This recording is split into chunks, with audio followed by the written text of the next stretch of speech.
Okay, अब सबसे बड़ा सवाल लिखा है कि अब बड़ा सवाल, सब लोग ठीक? एक बड़ा सवाल। दूसरा पता 3 का 19 के हिसाब से सुसमाचार किसको सुनाया और क्यों? फिर कहता हूं कि सुसमाचार किसको सुनाया, कहां? नर्क में, हेडिस में। नर्क मतलब बाहर के लोग कहते हैं नर्क में, बट यीशु ने नर्क वालों को सुसमाचार नहीं सुनाया। एक साथ पूछो क्यों? क्योंकि मरने के बाद सेकंड चांस नहीं है। मरने से पहले सब चांस है, लेकिन मरने के बाद नो चांस। ठीक है ना? तो यीशु ने सुसमाचार किसको सुनाया और क्यों? उसका जवाब है यहां पे, पहला पत्र 4 का 6। आइए इसको पढ़ते हैं। लिखा है क्योंकि मरे हुओं को भी, इसका मतलब क्या है? जीवितों को भी तो मरे हुओं को भी। तो लिखा है कि मरे हुओं को भी ब्रैकेट में कैदी, प्रिजनर्स, आत्माओं को जो हेडिस में है, जो अभी तक बताते आ रहा हूं, और वो कौन है? पैराडाइज। लिखा है कि मरे हुओं को भी, आत्माओं को जो हेडिस में है, सुसमाचार इसीलिए सुनाया गया। जरा शब्द को ध्यान देना कि शरीर में तो मनुष्यों के अनुसार उनका न्याय हो। तेरे भाई का कत्ल क्यों किया? कैन अपने भाई का कत्ल क्यों किया? उसके हिसाब से न्याय। दाऊद को भी पूछेगा हरकत क्यों की, बाकियों को भी पूछेगा ऐसा वैसा क्यों किया, लेकिन कहता है पर आत्मा में वे परमेश्वर के अनुसार जीवित रहे। क्योंकि जो ब्लड था ना जानवरों का, वो पैराडाइज तक पहुंचाने के लिए काफी था, लेकिन पैराडाइज से साथ देना, पैराडाइज से अगर परमेश्वर के पास पहुंचना है तो यीशु का ही लहू काम आएगा।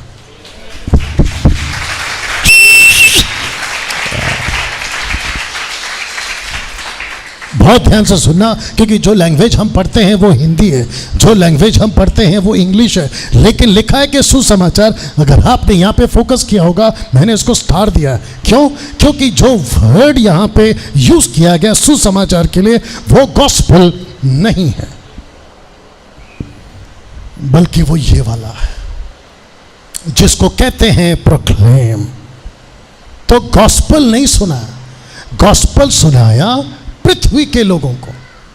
आप लोग नहीं समझ रहे हैं, कम जल्दी से वापस आओ। गॉस्पेल सुनाया पृथ्वी के लोगों को। कम, ऑफ कोर्स ये आया मतलब तू भी आया। ये वो व्यक्ति है, ये वो व्यक्ति है, सब लोग ठीक? ये वो व्यक्ति है जिसको पृथ्वी पे गॉस्पेल सुना है, बट ये वो व्यक्ति है जो पैराडाइज में, तो इसको गॉस्पेल की जरूरत है, लेकिन इसको ये पीछे देख लो जो दिखाया था, proclaim, proclaiming the victory of Jesus Christ, यीशु का पुनरुत्थान का जी उठना। तो इस व्यक्ति को गॉस्पेल मिला। कौन सा? जो आपको और हमको मिला है। कौन सा? जो यीशु ने लहू बहाया। लेकिन इसको कौन सा मिला था? इसको कौन सा लहू मिला था? जानवरों का, जो मरने के बाद, सब लोग ठीक है ना, जो मरने के बाद आदम से डाकू तक वो थे पैराडाइज में, तो पैराडाइज से स्वर्ग पहुंचना है तो इसको यीशु का लहू चाहिए। तो वहां पर यीशु कहता है कि शॉन, अब घोषणा कर रहा हूं कि जो टेम्पररी ब्लड था जानवरों का, अब ये परफेक्ट ब्लड आ गया, चल। तो ये तो बचेगा ही बचेगा, क्योंकि गॉस्पेल मिला है। और वो भी इसके अभी बताया था कि जब तक जिंदा है कैलकुलेट करे कि क्या खाएगा, कहां जाएगा, कितना बोलेगा, कितना सुनेगा, लेकिन इसको प्रोक्लेम की जरूरत है। कैसा लगा? बात समझ गए? या थैंक यू। अब इसको देखिए, तो लिखा है कि गॉस्पेल ये नहीं था, जो ट्रांसलेशन यहां पे हुआ है वो ये वाला है, विद द प्रूफ आपको दे दिया। अब इसको देखो, तो इनको भी प्रोक्लेम किया और इनको वो सुसमाचार प्रचार किया, जिसको कहा कि जो टेम्पररी ब्लड था उसको मैंने तुम्हारे को पैराडाइज तक पहुंचाया, लेकिन पैराडाइज से अब एक ऐसी जगह जिसको कहते हैं परमेश्वर का पैराडाइज, यानी कि हेवन, मैं पहुंचाने आया हूं। तो यहां पे ये जो वर्ड यूज हुआ है केरोसो, जिसको कहते हैं प्रोक्लेम। तो इनको क्या प्रोक्लेम किया? इनको प्रोक्लेम किया कि मैंने जीत लिया है मौत को। जो बंधे थे एंजल्स, उनको डिक्लेयर किया कि मैं वही हूँ जो मौत को जी चुका हूँ, विक्ट्री पाली है, मृत्यु पर विजय हो चुका हूँ, अब मृत्यु का अधिकार नहीं चलेगा। इनको बता दिया। एक साथ पूछो क्यों? इनको बताना क्यों? सिर्फ पूछो क्यों? क्योंकि एंजल्स के पास में वो शक्ति नहीं है कि यहाँ बैठे बैठे नीचे क्या चल रहा था देख सके। ओ आप नहीं समझे कि ऊपर से गया। स्वर्गदूतों के पास और खास करके इनके पास में वो ताकत नहीं है कि नीचे क्या चल रहा था। ये तो वो है जो नूह के टाइम पे कैद हुए, क्योंकि भविष्य को जानने की शक्ति सिर्फ परमेश्वर के पास है। यहां तक ठीक है? तो इनको प्रोक्लेम करना जरूरी था। यहूदा 1:6 क्या कहता है, मैं रख रहा हूं, लिखा कि फिर जो स्वर्गदूतों ने अपने पद को स्थिर ना रखा वरन अपने नीच निवास को छोड़ दिया, उसे उनको भी भविष्य भीषण दिन के न्याय के लिए। कौन सा दिन है ये? The day of the Lord. लिखा है भीषण दिन के न्याय के लिए अंधकार में जो सदाकाल के लिए है बंधनों में रखा है। ऐसे बंधनों में रखा है। यहूदा का ये था। पहला पत्र 3:20 क्या कहता है? जिन्होंने उस बीते समय में आज्ञा ना मानी।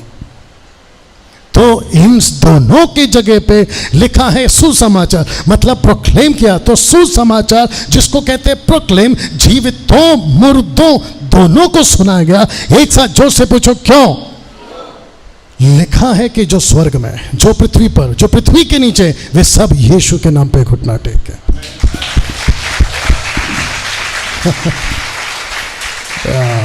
इफिसियों 4:8-10 सब लोग ठीक है? क्या बंद कर दूं या अभी थोड़ी देर में होगा? लेकिन सब लोग ठीक है? Okay, cancel. कैसा लग रहा है? बिल्कुल सही जवाब चाहिए। कैसा लग रहा है? कुछ ही सीख रहे हैं या यहां कुछ हो रहा है? I know. लिखा है इफिसियों 4:8-10 में, इसलिए वो कहता है वो ऊंचे पर चढ़ा। शब्द को ध्यान रखना, ऊंचे पर चढ़ा, बंदियों को बांध ले गया। ये बंदी कौन थे? पैराडाइज। उनको बांध ले गया, मनुष्य को दान दिया। उसके चढ़ने से क्या पाया जाता है? केवल यह कि वो पृथ्वी की निचली जगहों में उतरा भी था। इसको भी ध्यान रखना। जो ऊपर, जो उतर गया नीचे, ये वही है जो सारे आकाश से ऊपर चढ़ भी गया कि सब कुछ को परिपूर्ण करे। अब इसको सुनो, तू ऊंचे पर चढ़ा। ये कौन कह रहा है? दाऊद। तू ऊंचे पर चढ़ा, तू लोगों को बंधुआई में ले गया, मतलब पैराडाइज से छुड़ा लिया तूने मनुष्यों से, वरना हठीले मनुष्यों से भी भेंट ली या भेंटें ली, मतलब विजिट किया, जिससे ये परमेश्वर, यहाँ परमेश्वर उनमें वास करे। वास का मतलब ये नहीं है कि उनके बीच में जाए या उनके अंदर है। वास का मतलब होता है उनको दिखाई दे। ये हठीले कौन थे?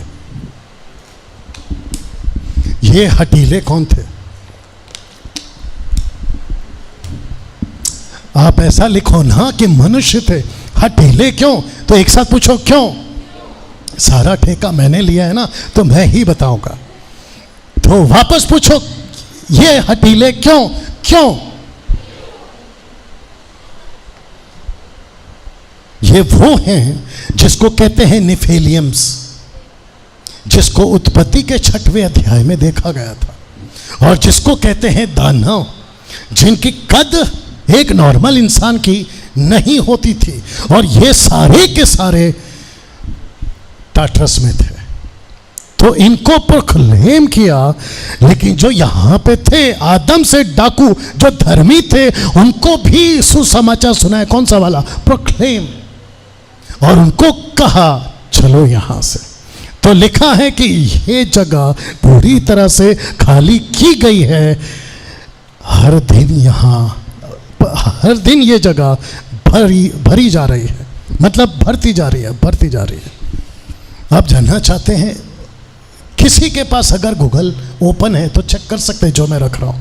सब लोग ठीक? आप जानना चाहते हैं कि प्रतिदिन यहाँ पे, प्रतिदिन, हाँ, not every week, not every month, not every year, प्रतिदिन, एवरी डे यहाँ कितने लोग जाते हैं? जानना चाहते हो? Are you ready for this? 1,50,000 पूरी दुनिया से। 1,50,000। आपका भारत किधर है? और सबसे टॉप पे कौन है? चाइना। अकॉर्डिंग टू 2023 कैलकुलेशन के हिसाब से बात कर रहा हूं, तो तो चाइना में 29 ऑलमोस्ट 30,000 लोग मरते हैं एवरीडे, 26,000 इंडिया में, यूनाइटेड स्टेट में 8,000, बाकी कैलकुलेट देख लेना, नाइजीरिया 7,500, इंडोनेशिया कुछ 6,000, रशिया जो कि ज़्यादा होना चाहिए 5,000, पाकिस्तान 4,500, जापान 4,500, ब्राज़ील कुछ 4,000, जर्मनी 3,000। प्रतिदिन मरते हैं, कहाँ पहुंचते हैं? जोर से टाटरस। कैसा लग रहा है? मैंने पूछा कैसा लग रहा है? बात समझ में आ रही है? आदम से लेकर डाकू तक सबको परमेश्वर के पास पहुंचाया। कब? उन 3 दिनों में। प्रोक्लेम किया, बोला चलो, प्रोक्लेम किया, बोला चलो। और जिसके लिए लिखा है इफिसी 4:8 में, वह ऊंचे पर क्रूस पर चढ़ा बंदियों को बांध ले गया। कैथलिक वालों का एक कॉन्सेप्ट है, कैथलिक वालों का प्रिया, कैथलिक वालों का एक कॉन्सेप्ट है कि जो लोग मरते हैं उनको एक प्रकार का टॉर्चर से गुजरना पड़ता है, फिर जीसस आते हैं और उनको लेकर जाते हैं। तो मुझे फेसबुक पे, गूगल में ये फोटो मिला, तो मैंने सोचा कि आपको समझाने के लिए ये जरा ठीक रहेगा। तो आप हैं यीशु, ये सब है पवित्र लोग, और ये वो एंजल्स है जिनको कैद किया गया। तो फोटो दूसरा नहीं मिला, इसलिए रखा हूँ। और साथ ही साथ ये फोटो देख लो कि ये वो हैं जिसको कैद किया गया, और ये वो पवित्र लोग हैं आदम से लेके डाकू तक। अब एक इंटरेस्टिंग पार्ट, सब लोग ठीक? अभी तक पैराडाइज ऊपर था कि नीचे? अगर आपने गौर किया होगा, मैं आपको कहते आ रहा था ना, इसको ध्यान रखो। पैराडाइज अभी तक डाकू तक नीचे था कि ऊपर? जोर से, पक्का? ओके, सही जवाब। लेकिन जो परमेश्वर का पैराडाइज है वो ऊपर है। ओके, प्रूफ चाहिए, लीजिए। प्रकाशित वाक्य 2:7 विद द ओरिजिनल मैन्युस्क्रिप्ट लिखा है, आपके बिल्कुल ठीक साइड में लिखा है कि जिसके कान हो वह सुन ले कि आत्मा कलीसियाओं से क्या कहती है। जो जय पाए, मैं उसे जीवन के पेड़ में से जो परमेश्वर के स्वर्गलोक में जिसको कहा गया है पैराडाइज। तो जो पैराडाइज था डाकू तक, वो था नीचे। जो परमेश्वर का पैराडाइज है वो है ऊपर। वाह, आप नहीं समझे? तो जो डाकू तक मरते थे वो उस पैराडाइज में जाते थे। जो डाकू के बाद मरे हैं वो सब ऊपर। तो जब कल को आप मरोगे, जो कि मैं नहीं चाहता, लेकिन कहीं ना कहीं वजह से अगर आप मर गए तो आप नीचे की तरफ नहीं जाओगे, ऊपर की तरफ जाओगे। ओके, सपोर्टिव स्क्रिप्चर दे दो, सपोर्टिव स्क्रिप्चर लीजिए, जो कि मैंने आपको स्पॉट करने के लिए दिया। इसको आप लोग देख लीजिएगा। पैराडाइज, पौलुस क्या कहता है आफ्टर दैट पैराडाइज? 2 कुरिन्थियों 12:2-4 कहता है, मैं मसीह में एक मनुष्य को जानता हूँ, 14 वर्ष हुए कि ना जाने दह सहित ना जाने दह रहित परमेश्वर जानता है, ऐसा मनुष्य 30 से स्वर्ग पर उठा लिया गया। मैं ऐसे मनुष्य को जानता हूँ, ना जाने दह सहित ना जाने दह रहित, मतलब जिंदा था कि मर गया मालूम नहीं, परमेश्वर ही जानता है कि स्वर्ग लोक पर उठा लिया गया।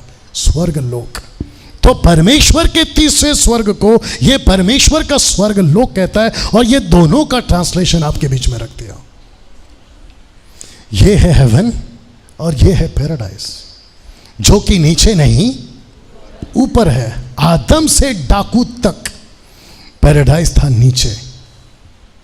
और इसका प्रूफ दे रहा हूं। याकूब को जब पता चला अब्राहम का बेटा इसहाक का बेटा याकूब का एक बेटा जोसेफ, जब पता चला जो कि जिंदा था कि वो मर गया, तो याकूब ने कहा था, कहता है मैं अधलोक में उतर जाऊंगा। तो वचन को पढ़िए 37 का 35 में, और वह यही कहता रहा, मैं तो विलाप करता हुआ अपने पुत्र के पास अधलोक में उतर जाऊंगा।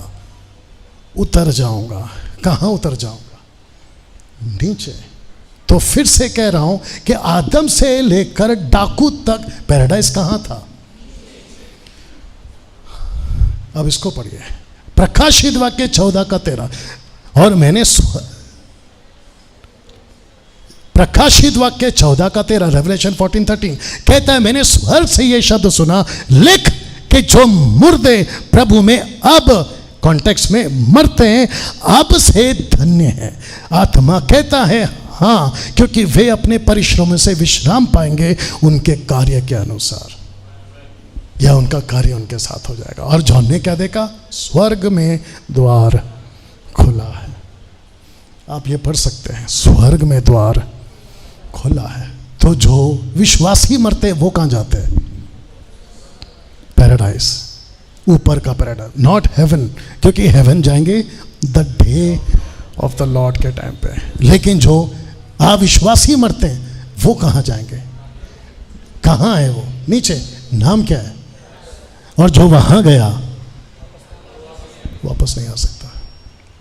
वहां पड़े पड़े दिलीप, वहां पड़े पड़े आपको यहां की जीवन बहुत याद आएगी। अगर चले गए तो जो यहां पे लगता है ना कि उसने मेरे ईगो को हट किया, उसने मेरी बुराई की, उसने मेरे पीठ पीछे ऐसा बोला, आपको वहां ये सब मायने नहीं रखेगा। बाप रे, ये अंत में तो आ गया हूं, आपकी तसल्ली के लिए रख रहा हूं, लेकिन इसको बोल के खत्म करता हूं। सब लोग ठीक है? जितना हो सकता है 50 साल जियोगे आप। कैलकुलेट किया था ना यहाँ पे 50 साल। ये 50 साल अगर आपने कैलकुलेट नहीं किया अपने लिए, गई भैंस पानी में। यहां पति से झगड़ रहा है, पत्नी से झगड़ रहा है, माँ बाप से झगड़ रहा है, बच्चे से झगड़ रहा है, पास्टर से झगड़ रहा है, चर्च से झगड़ रहा है, सड़क पे झगड़ रहा है, पार्किंग पे झगड़ रहा है, लिफ्टमैन, वॉचमैन, दूध वाला, पता नहीं कौन कौन वाला। वहां कोई काम नहीं आएगा। वहां पड़े पड़े ऐसा लगेगा अगर काश 50 साल, मेरा हाथ ऐसे करके देख लो, कैलकुलेट किया होता, अगर 50 साल को मैंने प्लान करके जिया होता, मैं यहां कभी नहीं पहुंचता। यहां तक ठीक है? आ गया अंत। खुश?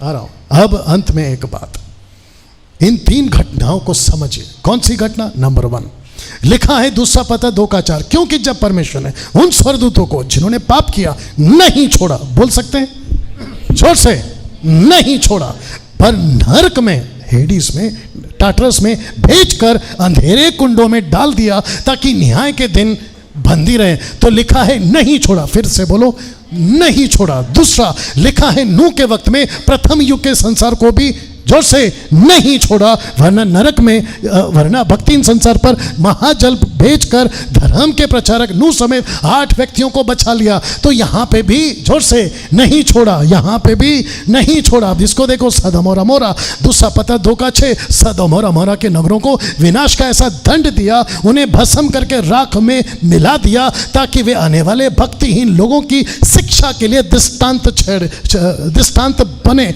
तो इसको जोर से नहीं छोड़ा, इसको नहीं छोड़ा, इसको भी नहीं छोड़ा। तीनों का फैसला तुरंत किया।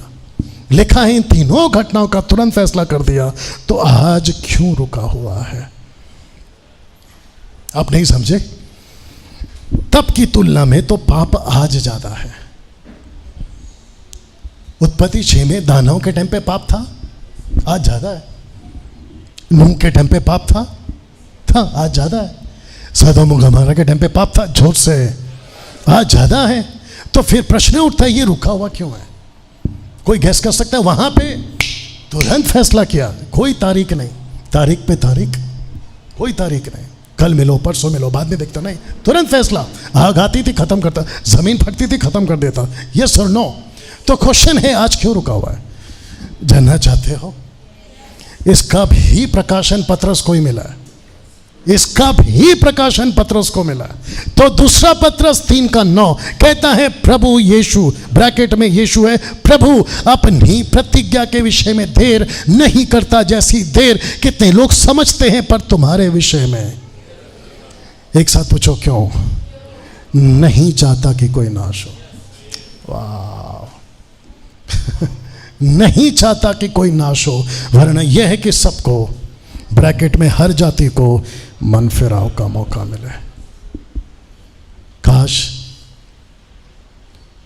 यीशु और 30-40 साल तक ना आए, और 500 साल तक ना आए। आपको पता है क्यों? क्योंकि आपके जो लोग हैं ना अभी तक जिनका उद्धार नहीं हुआ है, उनका उद्धार हो जाए। लेकिन सोच के देखिए, मैं सबकी बात कर रहा हूं, मैं खुद को भी जोड़ रहा हूं। सोच के देखिए, अगर 50 साल पहले आ जाते तो, अभी क्या चल रहा है 2023, 50 साल पीछे करो, 19वीं सदी में आ जाते तो, 19वीं, अरे 19 में आ जाते तो आपका मेरा उद्धार होता।